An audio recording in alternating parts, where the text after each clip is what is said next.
राजस्थान के अंदर वनपाल की हैं वो एग्जाम डेट आ चुकी हैं और आप में से काफ़ी विद्यार्थियों ने सिलेबस कर लिया है या फिर काफ़ी सिलेबस कर रहे हैं। पर आपको पता है कि सिलेबस में से काफ़ी ऐसे टॉपिक हैं जहां से हर बार प्रश्न सीधा पूछा जाता है और विद्यार्थी उनको कवर भी नहीं कर पाता है। आज मैं कुछ ऐसे टॉपिक बताने वाला हूँ इस सिलेबस के अंदर, उन टॉपिक को आप जरूर पढ़ कर जाना क्योंकि आपके पास समय कम है। 40 से 45 दिन में जो टॉपिक मैं बता रहा हूँ उस टॉपिक के ऊपर ध्यान दे देना, वास्तव में आपको एग्जाम हॉल के अंदर फायदा होगा। चलो हम बात करें हैं वो महत्वपूर्ण टॉपिक कौन कौन से रहने वाले हैं वनपाल के अंदर।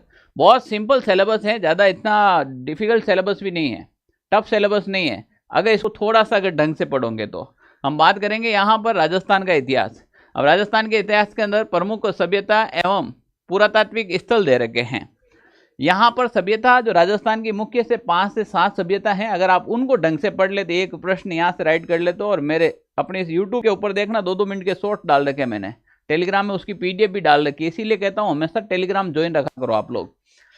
फिर प्रमुख राजवंश एवं प्रमुख शासक एवं उनकी उपलब्धियां, केवल कुछ नहीं है, राजा और उस राजा का कोई अन्य नाम है या फिर इनके पास कोई अन्य उपलब्धि है या फिर उन्होंने कोई विशेष कार्य किया है, बस इतने ही याद रखना है। उसके बाद करें 1857 की क्रांति, पॉलिटिकल एजेंट कौन था उस समय, रियासत का राजा कौन था और 6 सैनिक छावनियां देखनी है। किसान आंदोलन का बहुत बढ़िया अल्टीमेट शॉर्ट्स बना रखा है, जनजातीय आंदोलन, प्रजामंडल और राजस्थान एकीकरण। ये ऐसे टॉपिक हैं जहां से एक एक 2-2 प्रश्न निकल कर आएंगे और ये ज़्यादा बड़े भी टॉपिक नहीं है। अगर आप शॉर्ट तरीके से पढ़ेंगे तो मात्र आधा घंटे का ये टॉपिक है सभी। अब इसके बाद बात करें प्रमुख ऐतिहासिक व्यक्ति।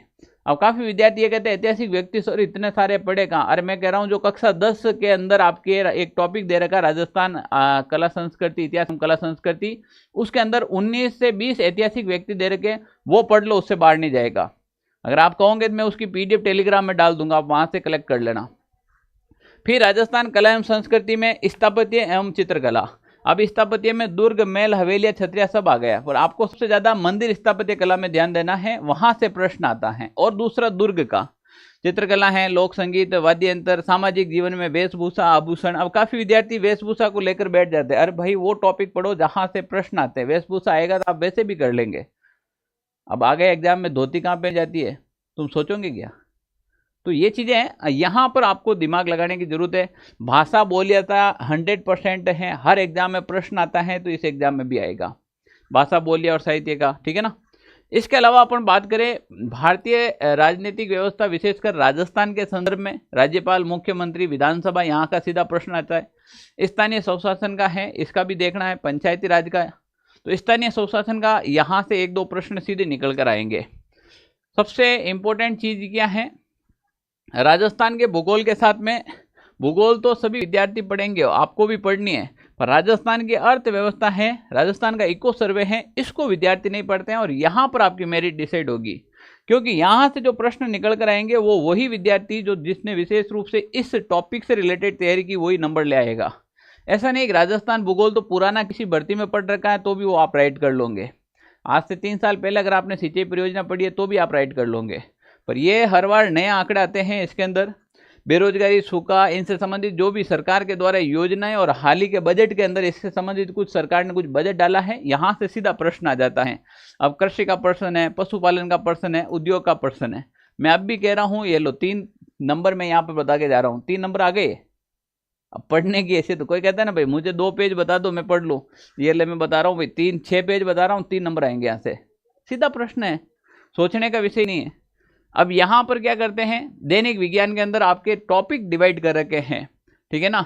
भौतिक और रासायनिक परिवर्तन है, अब ये धातु अधातु, भौतिक रासायनिक परिवर्तन के मुख्य ज़्यादा से ज़्यादा मैक्सिमम 15 से 20 एग्जाम्पल है, आराम से पढ़ लो, यहाँ से सीधा आ जाएगा। धातु अधातु का प्रकाश के नियम है। यहाँ पर एक चीज़ और देखना, सूचना प्रौद्योगिकी एवं कंप्यूटर संबंधित ज्ञान दे रखा है, इसका मतलब ये नहीं पूरी कंप्यूटर लेकर बैठ जाए आप, हमारे की जो टेक्नोलॉजी, साइंस टेक्नोलॉजी है वहाँ से ये प्रश्न आते हैं, ठीक है ना। तो वहाँ से कुछ प्रश्न यहाँ से देखने को मिल जाएंगे। अब बात करते हैं गणित के अंदर आपके अर्थमेटिक दे रखी हैं, एडवांस मैथ नहीं दे रखी हैं, बिल्कुल सिंपल मैथ दे रखी हैं। जो आपके जैसे प्रतिशत के आधार पर जो फ्रैक्शन माध्यम से जो भी ये टॉपिक सारे के सारे कवरअप होते हैं। अब इंपॉर्टेंट है कि काफ़ी विद्यार्थी इस चीज़ को छोड़ देते हैं, यार करंट अफेयर्स तो क्या लास्ट टाइम के अंदर देख लेंगे, अभी से करंट अफेयर्स पढ़ना चाहिए। आपके अंदर कम से कम 10 से 15 प्रश्न करंट अफेयर्स के आ जाएंगे, अभी हाल ही के पेटेंट में सबसे ज़्यादा करंट अफेयर्स पूछा जाता है। अब करंट अफेयर्स में आपके देखो यहाँ पर राजस्थान, राष्ट्रीय एवं राजस्थान, तो यहाँ पर नेशनल और इंटरनेशनल सब हो गया। फिर राजनीतिक, आर्थिक, सामाजिक, सांस्कृतिक, भौगोलिक, पारिस्थितिकी, खेलकूद, ये सब अलग अलग दे रखे हैं। खेलकूद में राजस्थान के और भारत के सभी खिलाड़ी देखने हैं आपको, ठीक है ना। अर्थव्यवस्था के अंदर वर्तमान में कोई योजना आई है। राजनीतिक कोई, जैसे अभी मैं आपको बता दूं, इस चीज़ को नोट कर लीजिएगा, जैसे वेस्ट बंगाल का अभी हाल ही के अंदर मुख्यमंत्री कौन बना, सवाल आ सकता है। अभी अपना नौसेना अध्यक्ष नया बना है, वो सवाल आ सकता है। आर्मी का जनरल नया बने हैं, वो सवाल सीधा आ सकता है। ये सामने प्रश्न दिखाई दे रहे हैं। तो यहाँ से अगर आप थोड़ा सा सीरियस होकर पढ़ेंगे तो 10 से 15 नंबर यहाँ पर आप जरूर निकाल लेंगे। अच्छा, मैंने जो इससे पहले वीडियो डाला था उसमें भी बच्चे कमेंट कर रहे हैं कि सर वन रक्षक की भर्ती कब आएगी। भाई तो वनपाल के भी तैयारी कर, वन रक्षक और वनपाल का लगभग सिलेबस सेम है। वन रक्षक की भर्ती की अब मैं बात क्या करूं, सरकार के पास दूसरा कोई अब काम ही नहीं है। अब आप सोचिएगा कि सीईटी के अलावा जो जिन्हें भी एग्जाम होंगे वो सब सीईटी के अंदर शामिल होंगे। तो अब सरकार के पास बचे कौन से, राजस्थान हाईकोर्ट 4th ग्रेड का सरकार एग्जाम नहीं करवा पा रही है तो वो एग्जाम बचा है, या फिर आपके वन रक्षक फॉरेस्ट गार्ड का है वो एग्जाम है। तो ये कुछ 5-10 ऐसी भर्तियां हैं जिसके ऊपर सरकार सोच रही है। तो यहाँ पर वन रक्षक का 2026 के अंदर एग्जाम डेट आ जाएगी, फॉर्म डेट भी और एग्जाम डेट भी। तो इसको आप ज़्यादा नहीं लेना है कि भाई वन रक्षक का कब आएगा। जो वन रक्षक की तैयारी कर रहे हैं ना, वो उसको वनपाल का भी एग्जाम देना चाहिए। अगर फॉर्म नहीं भर रखा है तो भी तैयारी करनी चाहिए साथ साथ में, क्योंकि सिलेबस तो सेम ही है, अभी से तैयारी करोगे तो हो जाएगा। अच्छा, जो बंदे सीरियस होकर तैयारी करें उनके लिए 40-45 दिन में अब आप क्या ही उखाड़ लोगे। अगर व्यवस्थित रूप से सिलेबस करोगे तब तो कर पाओगे। हम थानियों लागे गुरुजी कोर्स बेचू ना आई करेला, अरे भाई 40-45 दिन में फिर मैं आपको यूट्यूब पे थोड़ी घोटा सकता हूँ। आप सोचो 40-50 दिनों में किताब पढ़ने पॉसिबल नहीं है। एक टीचर पूरा शॉर्ट करके पढ़ाता है तो 40-50 दिन में ही है। अब जो बात अभी समझ जाता है तो वो पेपर देने के बाद कहता है कि सर मजा आ गया। लैब असिस्टेंट के अंदर देखना, टेलीग्राम के अंदर हमने डाल रखा है, सारा के सारे 50 के 50 प्रश्न मिला रखे हैं, ठीक है ना। एप्लीकेशन से एप्लीकेशन पढ़ा है, देख लेना। तो यहाँ पे अगर कोई सीरियस होकर अभी आप तैयारी करते हैं तो तैयारी कर सकते हैं। अच्छा, कोई विद्यार्थी को इस भर्ती से रिलेटेड कोई इश्यू आते हैं तो ऑफिस के नंबर हैं 92 16 77 71 62। राजस्थान में एकमात्र आपको टीचर मिलेगा जो विद्यार्थियों से सीधी बात करता है, ठीक है ना। आपकी हर समस्या का सोल्यूशन मिलेगा। आप कभी भी इसके ऊपर कॉल या मैसेज कर सकते हो। जनरली आप मॉर्निंग में 10 बजे से शाम के 5 बजे के बीच किया करो, ऑफिस टाइम है ना। Okay, thank you. अगर आपका भी कोई क्वेश्चन है तो कमेंट जरूर करें।